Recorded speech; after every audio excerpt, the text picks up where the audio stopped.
주를 의지하오리니 이는 주를 찾는 자들을 버리지 아니하심이니이다. 아멘. 시편 9편 1절부터 10절까지 본문입니다. 주의 이름을 아는 자, 주의 이름을 아는 자라는 말씀의 제목입니다. 10절에 나와 있습니다.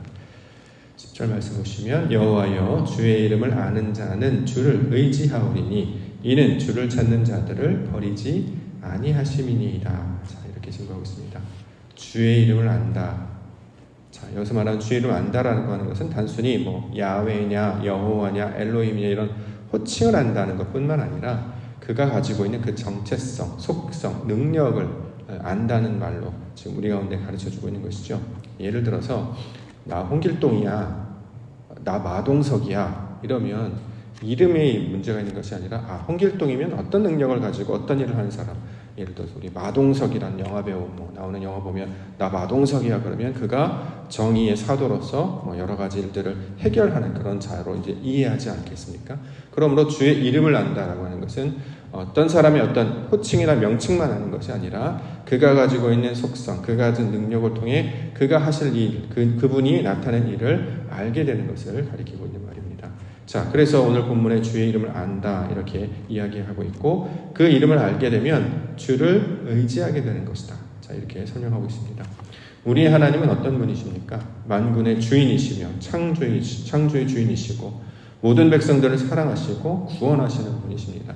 자신의 백성들을 지키시고 돌보시며 끝까지 사랑하시는 분. 그래서 이것을 성경의 여러 가지 역사와 인물, 사건들을 통해서 우리 가운데 가르쳐주고 있는 것이죠. 그래서 전혀 그분에 대해서 모르다가 이제 그의 이름을 알게 됩니다. 그래서 그의 이름을 들으면 믿음으로 반응하는 자가 된다라는 것이죠. 여호수아에 보면 라합이라고 하는 인물이 한 명 등장합니다. 여인이었는데 그가 여호와에 대한 소문을 듣습니다. 그렇죠? 주님께서 하셨던 여호와께서 하셨던 그 일을 듣자 자신이 살고 있는 친척 아비집, 그러니까 자신이 살고 있는 여리고 성 내의 규칙이나 그 주인을 따르지 아니하고 여호와께서 하시는 일을 감당하는 그 보내신 자 여호수아를 돕는 것으로 이제 나타나게 되는 것이죠. 자, 이처럼 하나님의 이름을 알게 되는 자는 주를 의지하게 되는 것인데 그가 어떤 분이신지를 알게 되는 자들은 더욱 그를 신뢰하며 나아가는 것을 가르쳐주고 있습니다. 자, 이처럼 하나님께서 자신의 역사를 나타내시고 보이시는 그 이유는 바로 그분을 다시 한번 붙잡고 의지하게 하시려는 하나님의 뜻이 이 내용 가운데 있는 것입니다. 그래서 그의 이름이 특별히 아들의 이름으로 설명하고 있는데 그 신약에서 그의 아들은 예수라는 이름을 가지고 있었죠. 속성은 그리스도고 이름은 예수입니다. 예수, 구원자라는 뜻이었잖아요. 그래서 하나님께서는 그 아들의 이름으로 불리는 것을 기뻐하셨죠. 왜냐하면 하나님의 속성을 그대로 닮은 사람, 하나님과 똑같이 하나님의 본체와 똑같은 모양을 갖고 있고 속성을 갖고 있는 분이신데 아들을 통해서 하나님이 하시는 일이 무엇인지를 보여주셨습니다. 그래서 우리가 복음서를 통해서 예수님의 가르침, 예수님의 사역을 우리가 보고 듣고 배우는 것은 바로 그 동일한 성질을 하나님께서 갖고 계시기 때문에 아버지께서 갖고 계시기 때문에 따라서 그 아들의 모양을 닮고 나아가는 자들은 마침내 하나님의 거룩한 백성으로 살아가게 된다라는 것이죠. 로마서 10장 13절에 보면 누구든지 주의 이름을 부르는 자는 구원을 받으리라.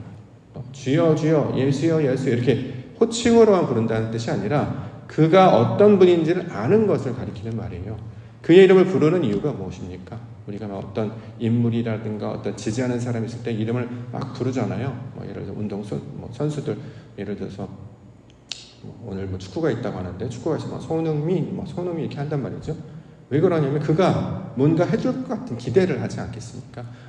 저 선수가 나오면 지고 있던 경기도 이길 수 있을 것이야, 골을 넣을 것이야, 이렇게 얘기하는 것처럼 우리가 이제 알고 있는 이름을 이제 부르는 것은 단순히 외치는 것뿐만 아니라 그가 하실 일, 그분이 보여주실 그 사역을 신뢰하는 것을 나타내는 신앙의 고백으로 나타나는 것입니다. 오늘도 우리가 주의 이름을 부르며 기도 가운데 나아갈 텐데요. 이 시편의 기자처럼 그 이름을 부르며 그 이름을 의지하며 더 나아가 그 영광을 목격함으로 말미암아 하나님의 은혜 가운데 거하시는 우리 믿음의 성도님들과 교회가 되기를 원합니다. 말씀 보겠습니다. 1절부터 4절까지 다윗의 시 인도자를 따라 문 앞변에 맞춘 노래. 내가 전심으로 여호와께 감사하오며 주의 모든 기이한 일들을 전하리이다. 내가 주를 기뻐하고 즐거워하며 지존하신 주의 이름을 찬송하리니 내 원수들이 물러갈 때 주 앞에서 넘어져 망함이니이다. 주께서 나의 의와 송사를 변호하셨으며 보좌에 앉으사 의롭게 심판하셨나이다. 우리 주님이 어떤 분이시냐면 의롭게 심판하시는 분이시다, 이렇게 얘기하는 것이죠. 의롭게 치우치지 아니하고 어떤 것에 기울어지지 아니하고 정직과 오직 공의로 심판하시는 분. 그런데 그분이 오늘 본문에서는 변호하신다, 이렇게 이야기를 하고 있습니다. 변호. 내 편이 되어준다라는 말이죠. 이방인들, 우리가 시편 2편을 통해서 본 것, 이방 나라들이 분노하며 민족들이 하는 것은 헛된 일을 꾸미는 거예요. 잘못이 있어서 그것을 들춰내는 것이 아니라 그런 일을 한 적이 없는데 자신들이 모함하거나 왜곡하여서 마치 그런 일들이 한 것처럼, 그런 의도를 가진 것처럼 이렇게 심판하면서 참수하는 자들이 바로 이런 특징을 가지고 있다는 거죠. 그런데 공의로우시며 의로우신 바로 하나님께서 이들의 심판자가 되어주시고 더 나아가 변호하시는 분이시다. 자, 이렇게 소개하고 있습니다. 시편 9편의 문학적 특징을 한 가지 말씀을 안 드렸는데, 문학적 특징은 이 답관체라는 시입니다. 예전에 우리가 한번 살펴본 적이 있는데, 답관체가 무슨 뜻이냐면 알파벳 순서대로 이 시편을 쭉 기록을 하는 거예요. A, B, C, D, E, F, G 하는 것처럼 A 그러면 A로부터 첫 번째 1절이 시작되고 B 이렇게 쭉 하고, 그래서 앞머리 모양을 쭉 따라가면 알렙부터 시작해서 타우에 이르기까지 이 알파벳 순서대로 하나씩 기록하고 있습니다. 자, 이렇게 하는 것은 하나님이 하시는 일을 쭉 살펴보게 하심으로 그것이 어떤 것인지를 우리로 목격하게 하시고, 더 나아가 이 답관체 특징 중 하나가 이제 잘 기억이 되는 거 아니겠습니까? 앞의 내용을 잘 이해하지 못하다가 어떤 우리가 힌트를 받으면 전체 문장을 기억하는 것처럼 이 답관체들은 잘 기억하게 하기 위해서, 노래로 부를 때 이해할 수 있기 위해서 이런 문학적 특징들을 가지고 있습니다. 자, 본문에서는 그렇게 하나님이 하시는 일을 쭉 기록을 하고 있고, 그것을 그저 한 번 하는 것이 아니라 역사 가운데 실체적으로 증거하심으로 하나님의 거룩한 백성들을 변호하시고 특히 약한 자들을 변호하시는 분으로 소개하고 있습니다. 그러면 당연히 그의 이름을 부르지 않겠습니까? 누가 날 도와주나요? 누가 내 편이 되어줍니까? 예를 들어서 우리가 출애굽기에 보면 백성들이 고된 노동으로 신음하면서 괴로워했다. 그래서 부르짖었다. 이렇게 얘기합니다. 나 힘들어요. 나 아파요. 나 도와주세요. 누가 반응을 하죠? 세상은 아무도 관심이 없습니다. 누가 그것을 도와주겠습니까? 그런데 더 나아가 그가 연약하거나 조건이 약하거나 또 가진 것이 없거나 또 낮은 자이면 더더욱이 도움을 받을 수가 없겠죠. 그런데 우리 하나님 어떤 분이시냐면 자신의 백성들을 위하여 변호하시는 분. 그 변호가 단순히 내 편이 되어준다는 것이 모두가 다 잘하고 잘못하는 것 없이 무조건 내 편이 되어준다가 아니라 공의롭고 정의롭게 심판하신다는 것입니다. 세상의 재판도 많이 치우쳤다는 이야기들을 많이 들어요. 요즘에 뉴스를 보니까 심판하는 그것도 사람들이 온전히 신뢰하지 못하는 이 신뢰성이 깨진 시대가 됐잖아요. 예전에는 법 집행을 하거나 또 어떤 결정이 나면 당연히 그건 따라야 된다고 생각을 했는데, 이제는 그런 권위들이 다 사라져서 따르지도 않고 더 나아가 그 재판도 의심하고, 실제로 그 재판을 의심할 만한 여러 가지 이해가 되지 않는 특별한 편법적인 이야기를 우리가 자주 목격하게 되는 것이죠. 자, 이렇게 이제 세상에 치우쳐져 있고 구겨져 있는 가운데 우리 하나님은 정직하게 백성들을 심판하시고 특별히 그 가운데 연약한 자들, 더 나아가 죄 없는 자들을 변호하시는 분으로 소개하고 있습니다. 그러므로 우리가 의지할 분은 오직 여호와 하나님이신 줄 믿습니다. 우리를 아시며 우리를 지켜주시는 분. 자, 그 말씀으로 우리가 다시 한번 이 말씀을 기억하기를 원합니다. 8절과 9절. 공의로 세계를 심판하시며 정직으로 만민에게 판결을 내리시로다. 여호와는 압제를 당하는 자의 요새이시요 환난 때의 요새이시로다. 자, 우리 하나님이 이제 피난처가 되시고 요새가 되신다. 이렇게 이야기하고 있습니다. 나의 정직함을 아시는 분, 나의 하나님을 향한 마음을 아시는 분, 오직 성경은 여호와 하나님이시다. 이렇게 이야기하는 것이죠. 자, 이래서 더욱 하나님을 더 의지하며 오직 하나님의 이름을 부르는 자로 살아가고 있습니다. 이 말씀을 묵상하며 말씀을 준비하는데 저는 항상 그 생각이 늘 지워지지가 않네요.